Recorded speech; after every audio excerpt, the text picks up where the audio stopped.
The coronavirus pandemic worsens today in the United Kingdom as doctors declare that Prime Minister Boris Johnson is now well enough to get back to work. We've got the latest on the long, hard road ahead for the UK. And on this side of the pond, more American retailers are doing their part to help prevent the spread of the virus. Hear how Walgreens is now offering dumbass-only shopping hours for all the dipshits who don't know how to stay 6 feet away. From The Onion and Onion Public Radio, this is The Topical. I'm Leslie Price, and I've got to say I'm just so embarrassed. I'm usually so good about these kind of things, but it must have just slipped my mind. Anyway, happy belated birthday. Hope you can forgive me and stay with us.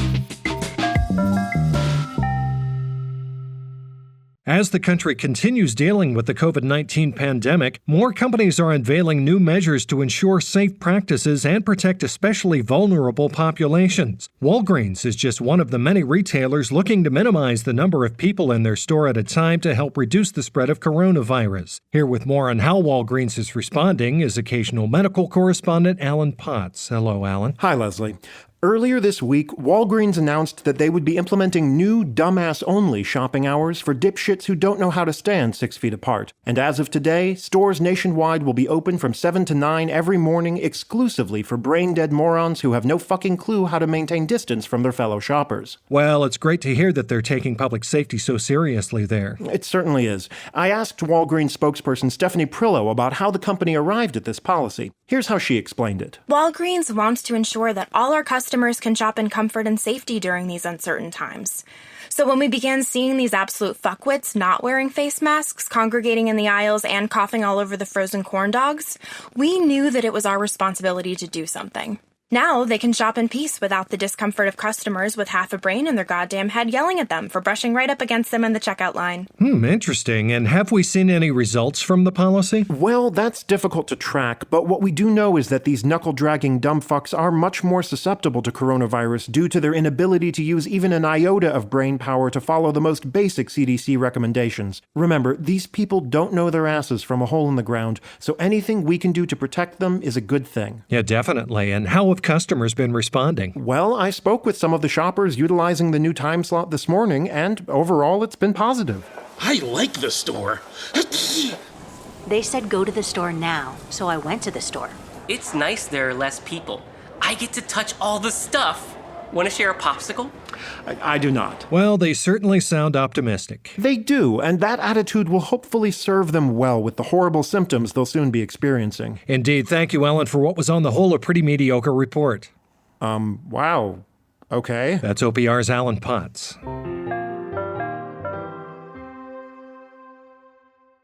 New York has become an epicenter of the coronavirus pandemic, and with medical equipment in short supply, critics are now questioning the federal government's handling of the crisis after thousands of stockpiled ventilators sent to New York hospitals turned out to be claw machines, and really hard ones at that. For more, I'm joined by OPR's Rebecca Neal reporting from Manhattan. Rebecca, this sounds serious. It certainly is, Leslie. Ventilators are desperately needed here, and the Trump administration had promised 4,000 of them to medical facilities in the New York metro area. Instead, when the shipments arrived, they were revealed to be toy cranes. That is obviously an enormous oversight, but tell me, were at least some of these carnival claw games those candy ones where you get to keep trying until you win? I'm sorry to report they were not, Leslie. And what's worse, most of these machines cost $1 per play. Wow, that's troubling to say the least. How are the medical professionals responding? Well, to be candid, Leslie, they're very frustrated with the Trump administration for this blunder. I spoke with Dr. Michelle Greiner, Deputy Director of Bellevue Hospital. Here's what she had to say. We're stretched incredibly thin as it is, dealing with more patients than we can handle with more coming in all the time.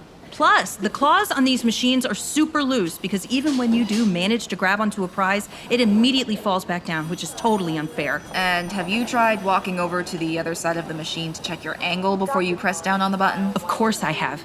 Look, we have some of the best surgeons with the steadiest hands in the world here. And so far, no one's been able to win anything more than a stuffed banana with sunglasses, okay?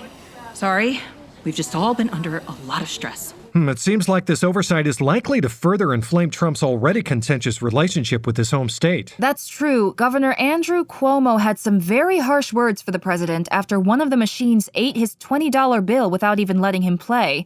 He also accused Trump of disproportionately favoring southern states with how federal resources are allocated. And have we seen any evidence of that? Well, just a few days ago, Georgia Governor Brian Kemp asked for hundreds of thousands of testing kits, which the White House immediately sent out for shipment. Now, those testing kits did turn out to be pinball machines, but they were at least really good ones like Addams Family and The Twilight Zone. Ooh. And they were even rigged so you could get as many games as you want for free. That does sound like a disparity, but I'm sure our listeners want to know, how are doctors in New York coping? Are there plans to locate or manufacture new ventilators? Well, doctors here are hopeful that's the case, but frankly, they're a little preoccupied. Here's Dr. Greiner again. We are in the process of working that out, but what's particularly galling is that the only stuffed animal I have an unobstructed shot at right now is that Pikachu.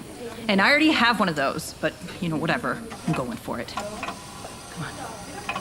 Come on. Yes! Oh, I got it! Okay, now, just get over to the chute and... No! Fuck! Fuck this fucking machine! I swear to God it's broken. Oh, go for the green alien. You've got a clear shot. Are you kidding me? It's way too close to the edge. What are you talking about? Here, let me try. No. Just no! I'm going for the kissy face. You'll never make it! God damn it! I haven't been home for days. Because of the coronavirus? The what? Well, we're all pulling for the brave men and women serving in this time of crisis. Tell me, Rebecca, have any of them tried reaching their arm up through the slot and trying to grab a prize that way? Well, no, Leslie, that would be cheating. And these doctors took an oath. Very true. Thank you, Rebecca. That's OPR's Rebecca Neal.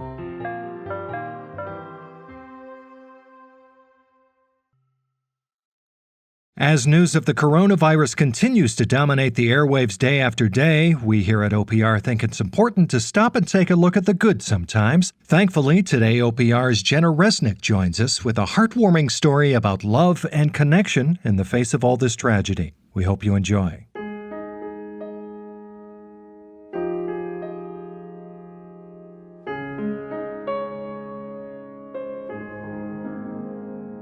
Over the last few weeks, many people have had to deal with adversity, struggling to navigate this unprecedented pandemic situation. But when two teenage girls here in suburban Philadelphia heard that the Pine Grove Assisted Living community was going to be barring all visitors, they were completely devastated. We know people could get sick and die, and it's a bad situation. We get it, but it was still hard. That's 17-year-old Sydney Powell, and her grandmother has been living in the nursing home for the past 8 years. Afraid she may never get to see her Gigi again, Sydney had an idea, and she came up with a plan to stand outside her grandmother's window and hold up handmade signs asking her for money.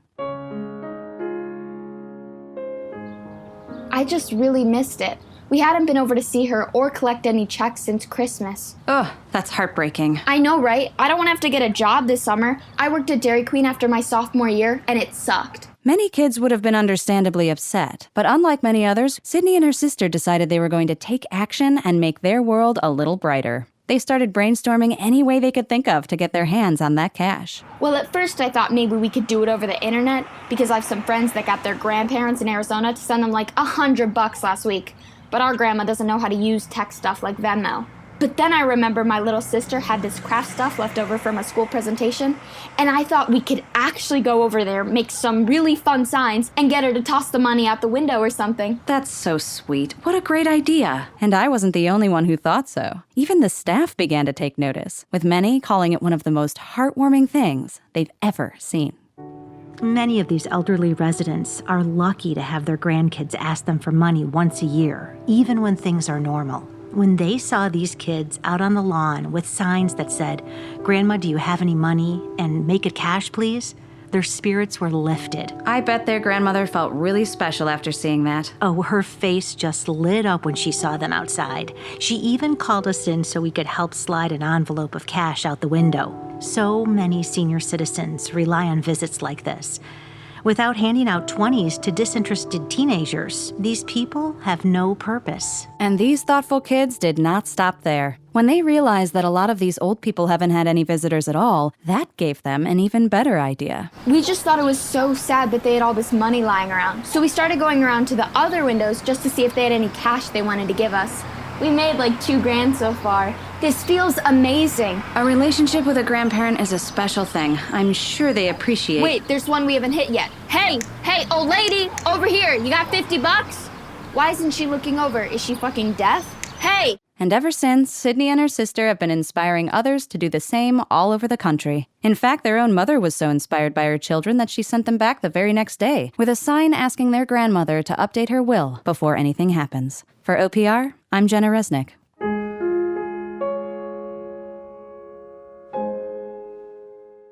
Just a wonderful story. If Sydney and her sister are listening, I want you to know that you have my utmost admiration. And don't forget about the old bag's jewelry, too. It might not look like much, but some of that old shit's getting trendy again, and it could be worth a pretty penny. So make sure you get your hands on it before those nurses do. We'll be back in a moment.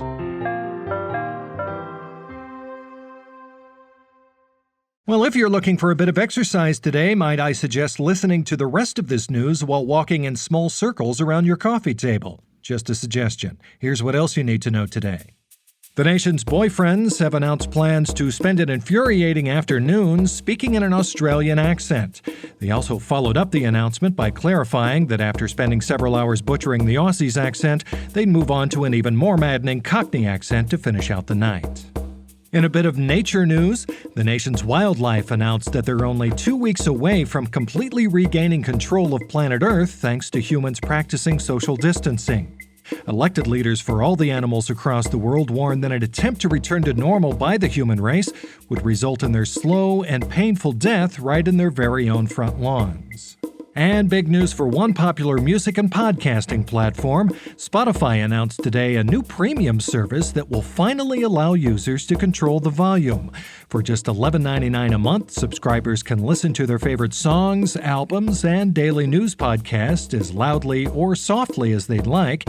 And for just $4.99 more, they'll also be able to control the volume of the advertisements as well. Sounds like quite a deal. And that's it for The Topical today. I'm Leslie Price. If you enjoyed today's episode, don't forget to like and subscribe wherever you get your podcast. And also, don't forget that if you're on a Zoom call and you play The Topical loud enough for everyone to hear in the background, those count as listens for us too, even if it's not your meeting and you just tack in. They all add up. The bigger the room, the better. So be sure you're blasting tomorrow's episode in someone else's video conference. We'll see you then.